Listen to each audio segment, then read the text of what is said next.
You know, if you have a little one that might be a legacy of an HBCU, I've got a book that they should probably read.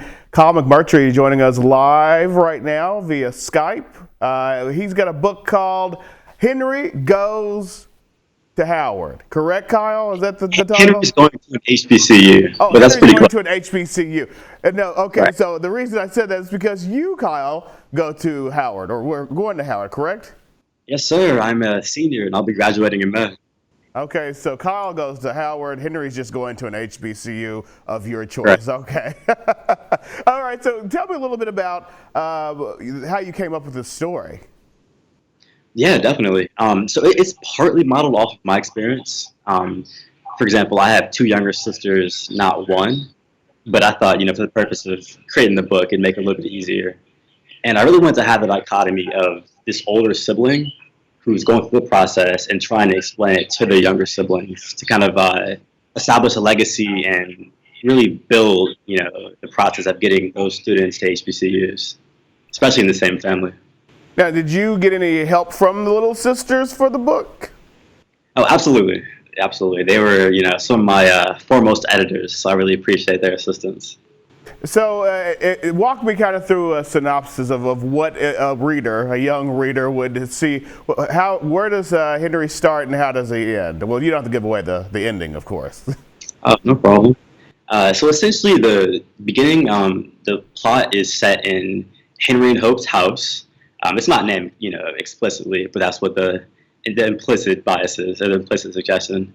And Henry's getting some of his first college acceptance letters, and he's very excited about that. So he's telling Hope, like, "Hey, I got a letter, letting me into this HBCU." And so that gets her mind working and intrigued about, first of all, what the acronym stands for, like what is an HBCU or what are HBCUs, and the rest of the plot is essentially Henry explaining to Hope their history, their importance, why they're still relevant now. Long after they were first created, and it's really the best way I figured I'd be able to communicate these really powerful ideas to a younger audience while still keeping them engaged.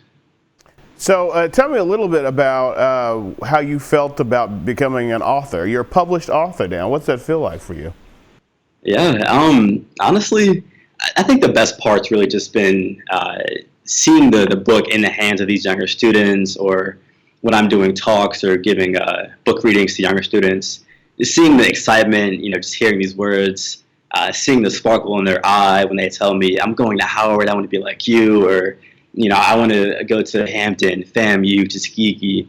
And it really just makes me smile to hear them list the names of the schools, and I really feel the passion they have.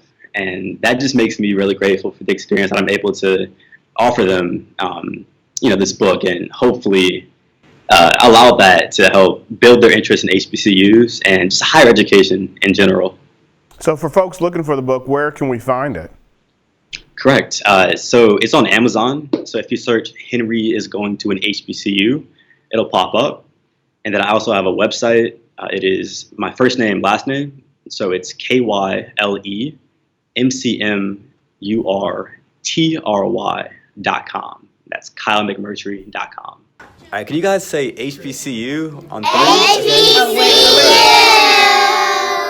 All right, thanks, guys.